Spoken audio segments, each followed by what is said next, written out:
Okay, to do the avionics vent test, first you're going to see on the cabin pressurization page, that vent extract right there is what we're going to do the test on.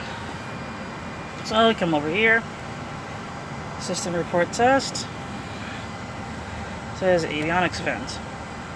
Avionics vent, we're going to do test. And you're going to see right there that it moves.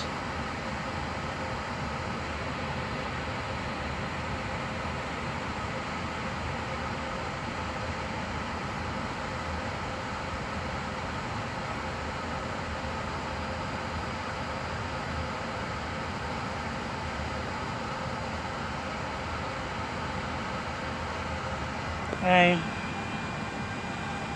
5 seconds.